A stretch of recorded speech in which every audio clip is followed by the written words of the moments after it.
សម្រាប់ម្ហូបមួយមុខនេះបើសិនជាបងប្អូនណាចូលចិត្តពិសាក្តាមគឺដឹងតែថាពិសាលឹកដៃហើយអញ្ចឹងក្តាមឆាពងទាប្រៃនេះជាដំបូងបងប្អូនមុននឹងយកទៅឆាបងប្អូនត្រូវបំពងក្តាមសិនហើយមុននឹងបំពងក្តាមហ្នឹងសម្អាតក្តាមឲ្យស្អាតសិនមកបងប្អូនហើយកាត់ដុំល្មមៗដូចដែលខ្ញុំបានបង្ហាញបងប្អូនពីដើមវីដេអូមុននឹងយកទៅបំពងគឺខ្ញុំបានប្រឡាក់ជាមួយនឹងម្សៅឆាតិចៗដើម្បីកុំឲ្យវាផ្ទុះខ្លាំងពេកការឆាក្តាមពងទាប្រៃនេះបើសិនជាបងប្អូនអត់យកក្តាមទៅបំពងទេគឺវាអត់ឈ្ងុយទេយើងធ្វើបែបនេះគឺដោយសារតែយើងចង់បានក្លិនឈ្ងុយចេញពីក្តាមបើសិនជាបងប្អូនយកទៅឆាទាំងមិនបានបំពងច្បាស់ជាធ្វើឲ្យឆារបស់យើងហ្នឹងនឹងមានក្លិនឆ្អាបហើយអត់សូវឆ្ងាញ់ទេអញ្ចឹងបំពងក្តាមរួចរាល់ហើយចាំបងប្អូនយកទៅឆាអញ្ចឹងក្តាមខ្ញុំបានបំពងរួចរាល់ហើយខ្ញុំនឹងយកវាទៅឆាមុននឹងឆាខ្ញុំយកខ្ទឹមសមកបំពងទុកសិនដើម្បីទុកដាក់ឆាក្តាមរបស់យើងនឹងទុកម្ល៉េះសិនមក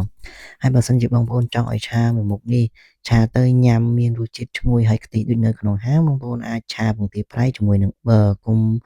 ឆាជាមួយនឹងប្រេងឆាដូចខ្ញុំបែបនេះដោយសារថ្ងៃនេះគឺខ្ញុំអត់ចង់បានរសជាតិដិតទេខ្ញុំចង់បានគ្រាន់តែចង់បានរសជាតិប្រៃឡំៗជាមួយនឹងពងទាប្រៃរបស់យើងអញ្ចឹងខ្ញុំចាក់ក្តាមចូលទៅហើយខ្ញុំត្រឡប់ជាមួយនឹងពងទាប្រៃរបស់យើង2-3ត្រឡប់ហើយដាក់មានដូចជាម្សៅស៊ុបមាន់ស្ករអំបិលប៊ីចេងអីហ្នឹងឯងសូម្បីតែជាមួយនឹងប្រេងខ្យងគឺខ្ញុំអត់ប្រើដែរបងប្អូនគឺខ្ញុំគ្រាន់តែចង់បាន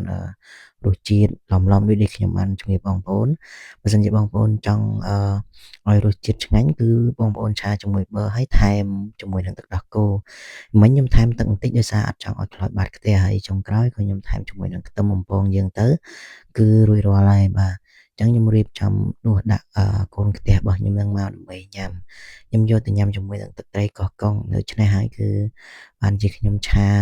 បែបនេះគឺខ្ញុំអត់ឆាឲ្យវាមានរសជាតិដិតពេកទេអញ្ចឹងក្តាមឆារបស់យើងរួចរាល់ហើយវីដេអូក៏មានប៉ុណ្្នឹងដែរអរគុណបងប្អូន